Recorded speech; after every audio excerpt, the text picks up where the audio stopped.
Okay, I got the shade tree style come along going on with getting the engine out. You do need to move this box over out of your way. There's just enough room for this thing to clear with the, I mean, look at this. We're just, you've got maybe a quarter of an inch clearance. The one thing you're gonna have to watch for, you would have your oil return line, and then the oil main line from the oil, you can see it down in there, this one, and then the oil throttle. I don't know why. Okay, it's come out of its bracket. See right here, it's come out. It's supposed to be right there. So maybe another reason why this thing wasn't oiling. I didn't take that out. It was off. So yeah, it's not gonna, that oil is not gonna go to the engine like it's supposed to with that out of its bracket. Okay, it ended up I had to do it a little differently. I unbolted the two bolts, the two 10 millimeters that go to the oil pump. And when you do that, to get this free, the bleeder line fishes up through here, where it bolts on here. So you got another 10 to take off there. It feels like this bracket is bent a little bit, and that's why the oil cable had popped off. This bracket's bent down over here somehow. I don't know how that happened. I did not bend it, pulling it up out of here. So there's my non-oiling issues. You can see I do have shims, those U-shaped pieces sitting in there. I've got to make sure I put those back where they go. There should be two of them. Yeah, there's the other one. So two shims for the front, two shims for the back. Disconnect my oil lines, and then I'm going to have this wiring right here that I've got to get disconnected to pull the engine free of this hole. Okay, a little more documentation. Here we go. The looks like Yamaha switched the type of tubing they're using for their oil lines. It is sort of clear. This is 2003 or 4. Look at this. Still has a little softness to it. So must be some sort of Tygon that they switched over to, because the old Yamahas, man, they had all kind of problem with these tubes cracking, breaking, stretching. Just took a pair of needle nose and slipped their collars up, and you can pull the tubes right off. Look at that.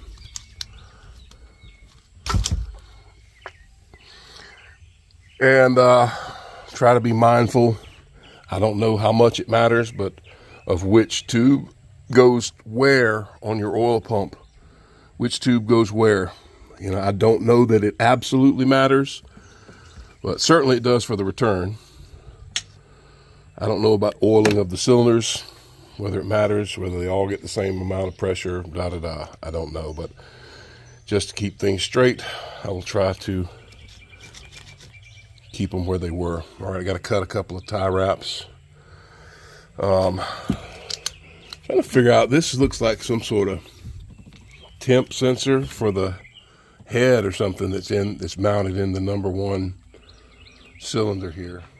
So this is why you do videos, whether you show them to anybody or not, even if you just do it for yourself, just to keep up with your wire routing of everything. This is just my battery negative that's bolted to the starter. That's what Yamaha does. I just wrapped it around the engine to keep it out of the way.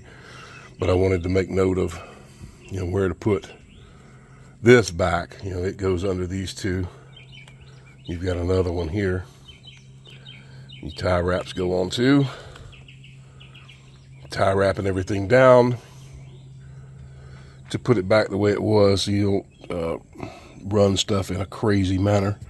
My oil system has dropped down into the hull. Shouldn't leak because it's going through the pump still. The cabling, I'm thankful Yamaha has made plugs for that wiring, so I don't have to take everything apart in the electric box anymore to keep my engine free of the stator assembly. One of them came out fairly easily. I was able to feel it and get it out. The other one, I'm going to have some light, maybe this phone. square plug that's back in here. I've pulled the round one.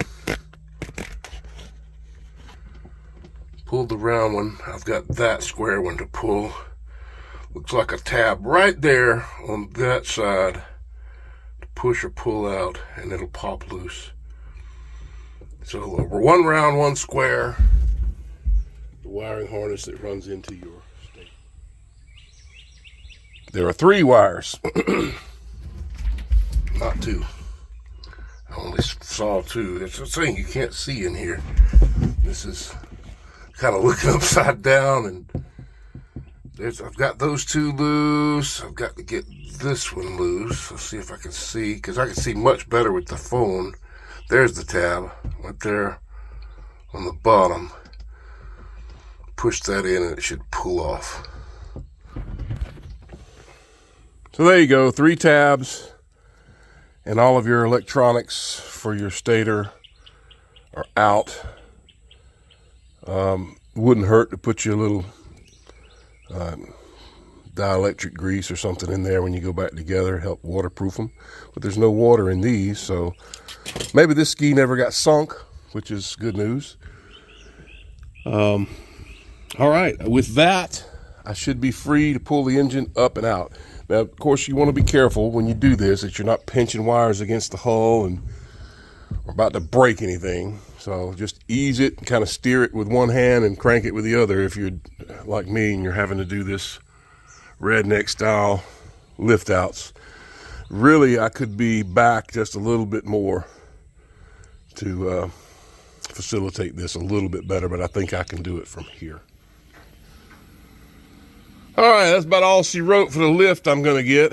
I always end up with having to ease out from under these tails because they always bump my engines because I just don't have enough lift. I need to shorten my chain or something. But here's your hose. Like I say, when you go back together, you want to get this hooking in before you set the engine all the way. But just wanted to note for everybody, there's your starter. It goes to one side of your solenoid in the box here. So there's your, that's got to come off. The negative can stay on. You see it's bolted behind one of the starter bolts, just like the other Yamahas I've worked on. And that's it. And then the engine's free. Your engine will be free once you pull those. That should be a 10 millimeter, no bigger than a 12. That's 10 millimeter nut. Take that loose, I'll screw it back on. And just for the sake of keeping bolts kept up with, you notice there is a gasket for your oil pump. I like to thread these oil pump bolts back in because there are different lengths of bolts, like this one that I pulled from the bracket that goes here for the oil bleeder screw. It's a little bit shorter tin that goes there. Just good practice. Keep up with some of your stuff that way. This was loose. Look at that. I noticed that when I was trying to do the movement. I won't even have to use my tool to get this one off. Just spin it right off and you can see it goes anti-clockwise, as the British would say. And there's supposed to be sealant under this, like just RTV sealant to hold it in place. Why it was hand tight, I don't know, but it makes for easier removal, doesn't it? But there is a special tool. It was only 24 bucks, 25 bucks when I bought one. Of course, everything's going up, so couldn't tell you if that's still the case or not, but that's off. Not going to be damaged. My seal actually looks really good, but I have no choice but to pull this bottom in because I know my crank is bad. Oh boy, so got to do it. You can pull these mounts if you want to. I probably won't because it's not necessary. As long as they don't have a bolt that keeps them from unbolting the 2 halves of the case, they're going to stay on there. But you do have to pull this front this entire front cover. All right, got me down on my knees working on this one. It's a little more complex than most of them I've worked on, but nothing undoable, let's put it that way. So you've got several 14s. You're gonna have 4 14s for each exhaust port. 4, 4, and 4. And on this one, you've got 2 that are gonna have to be taken off with a wrench. You can see those 2 right there. I'll pull that off. Okay, so still working the exhaust. I've got the stator cover off. There are 1, 2, 3, 4, 5, 6, 7. Is that right? 8. 8 bolts that hold the stator cover on.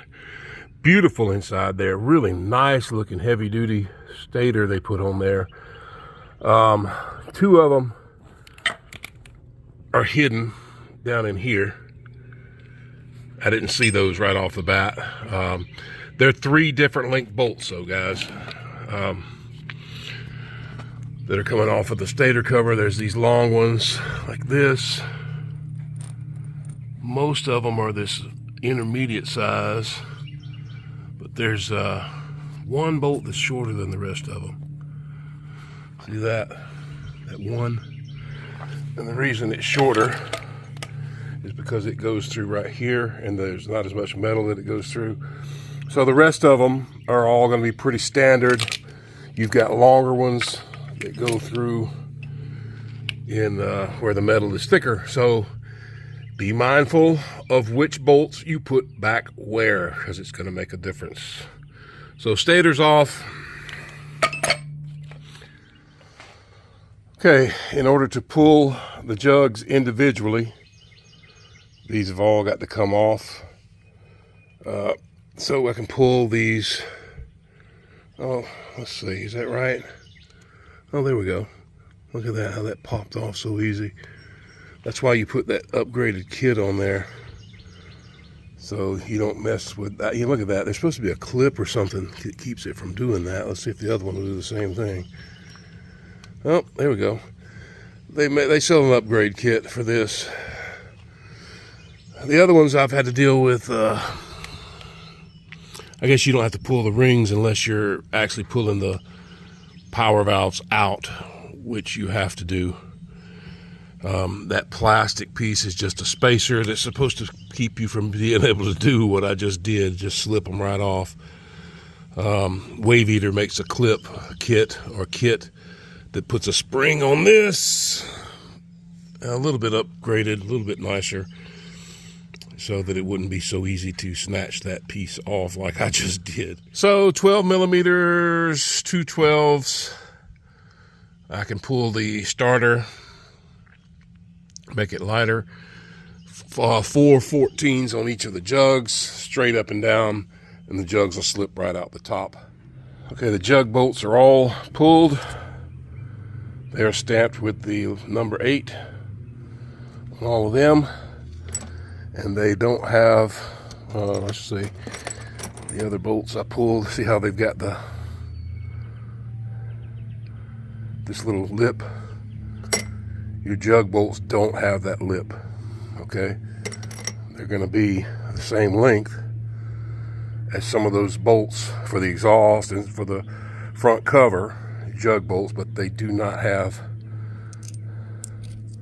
that little lip. So that's how you can tell your jug bolts from the other bolts, if you want to throw them all together like I do. So these should just come right off. See that? Boop! That was one of my good cylinders. Oh, the engine looks good down in there. Pretty clean. See how they just slip right off. Now this one may be a little harder. Nope, even with it messed up, it wasn't that bad. Serious issues there, huh? Look at that. It did break. The rod is completely broken. The rod is completely broken, so I'm gonna have to check for case damage.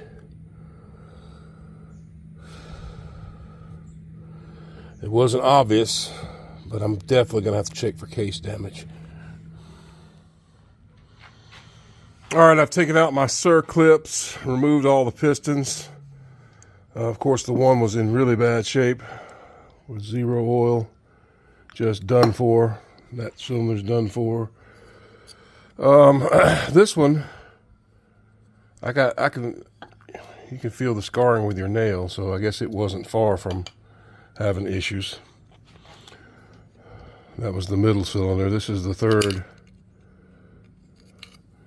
It still had plenty of oil, and maybe that's because the way it sits in the water, that back cylinder, more oil's going to stay back there. I don't know. That's just a thought. Anyway, got to pull all the main bolts.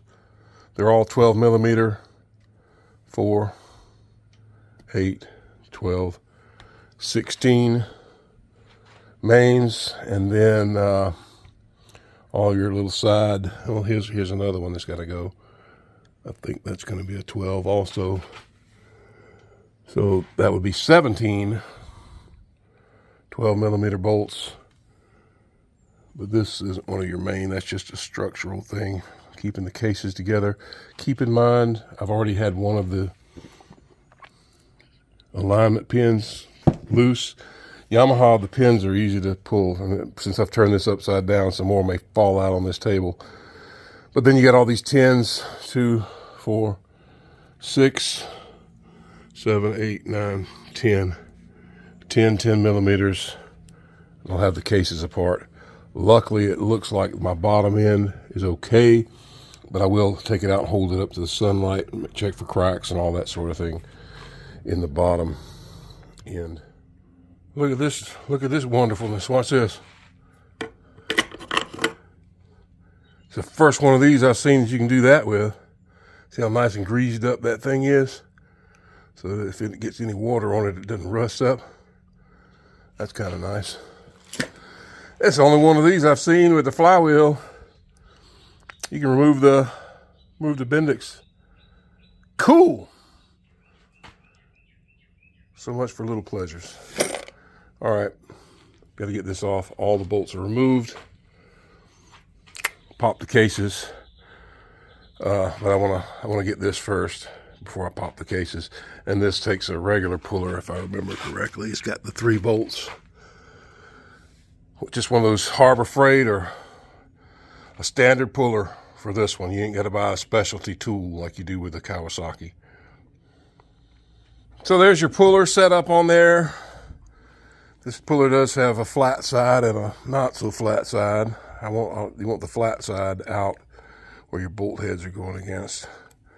This other side has that beveled, and then they're just not as flat on the other. Okay, so I'm using the flat side. I ran the bolts in as far as I could, just finger. Then get this one in the center. Some applications you'll use the foot tool that comes with the puller or the pointy tool that comes with the puller to stick on the end of it. On this one, I don't have to use either one. It doesn't look like. I just tighten this in a little bit and it'll pull that right out. There's my bottom end. You see that one still had oil. This one has started drying up. There's not much left. This one was gone. And you can see how the thing looks too. It's just these two are much cleaner, and that one's all nasty. And then notice how Yamaha, their lineup collars. See the pins? They go in the top part of the case. On the Kawasaki, it's opposite. They do it on the bottom. But there it is, and you've got a double seal in the back, just like on a Kawasaki. I don't think these have the collar like the Kawasaki does, though, that you have to pull off of the crank. But I can now grab that by each end and just lift it right out of there. Okay, these come right off. There is no gasket. I probably will make sure I run a little wire through and make sure those passages are clear for the oil. But the only thing that seals it on is the rubber boot piece on the back, just like the reed cages have got a rubber cage like that. So just a rubber bootish thing. So then got all those out. Keep in mind which bracket went where, because I think that is going to be specific to each end. This one goes here, like this. It has the long tie wrap. The other bracket is, let's see, it's got the little clamp built into it. Doesn't have the tie wrap, but it goes here. I think they're obviously different. Look at them. The one with the big hole goes to the front. The flat one goes to the back. Well, it's not really flat, but you get what I'm saying. Just little notes like that so you can put stuff back together easier. 410s, and we're into the reeds. Here's the 410s. They're stamped with an 8, and they have a little lip at the edge of the bolt. Throw them in my parts bucket. Now this should come off. Ooh, it's a big thick aluminum plate. How about that? It looks like this is 2 pieces actually, because you can see, if I get that to focus, see how there seems to be a gasket between that flat and that thick? It'll be interesting to see if a gasket set comes with that or not, but you'll notice that that plate side goes down, thick aluminum side goes up. Okay, those are notes. Here's my reeds. See if they're gonna come right out. Yeah, let's see. Yeah, they're gonna come right out. Or at least those two are.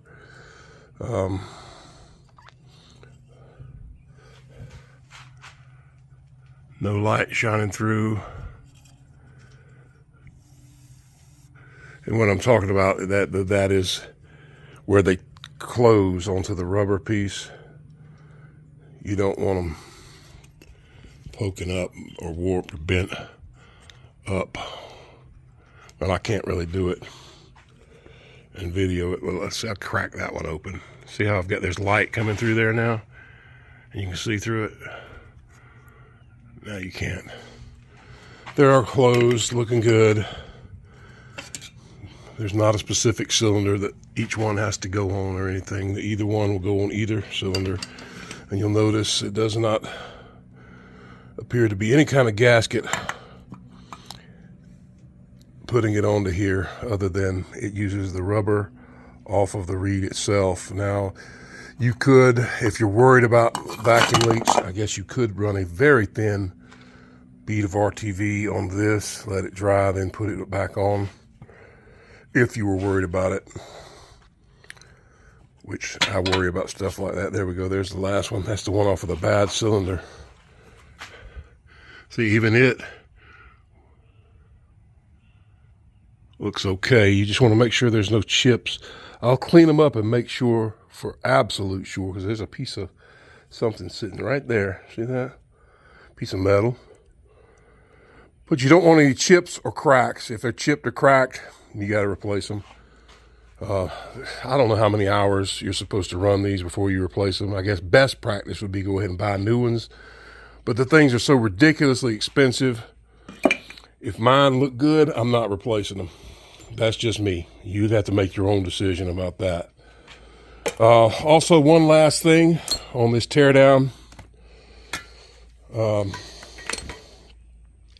going to send this off to where I'm going to take this to the welder around the corner. You've got these pins. See these pins? They're line-up pins for the jugs. Now you'll notice I'm missing 2 of them already. So I've had 2 that came out with the jugs. I've accounted for them and put them in this bucket. I'm going to go ahead and pull all of these, or at least attempt to, before I take this to the welder, because if they fall out in the welding shop, I'm never going to get them back. This one's loose enough to grab, look. And they do kind of this vacuum. There's oil under them, and they'll feel like there's springs under them, but it's not. It's just suction. See that? Came right out. I can probably just take a pair of needle nose and pull the rest of them. But I'm going to pull them all so I don't lose them. Kawasaki, they're in there tight. They're not an issue, but with these Yamahas, they'll just drop right out. You don't want to lose them. But that's it for the teardown of a GP1300R. Hopefully in the near future, I will be rebuilding this engine. I will look to see if I can find a top end, but these cases are kind of hard to come by. And I don't know if the 1200 and the 1300R are the same top half or not. I do not know. I know the crankshaft is the same, which tells me that the case should be very similar, but I do not know for sure. So, because I haven't built a 1200 yet. I built 800s, no 1200s. But thanks for watching, Shadetreejetski. I hope this helps you with issues that you may have. And this, actually this teardown is pretty close, pretty similar to a 1200, so you can use this video for a Yamaha 1200 also, because it's very, very similar to this. Thanks for watching. We'll see you in the next video, hopefully putting this thing back together.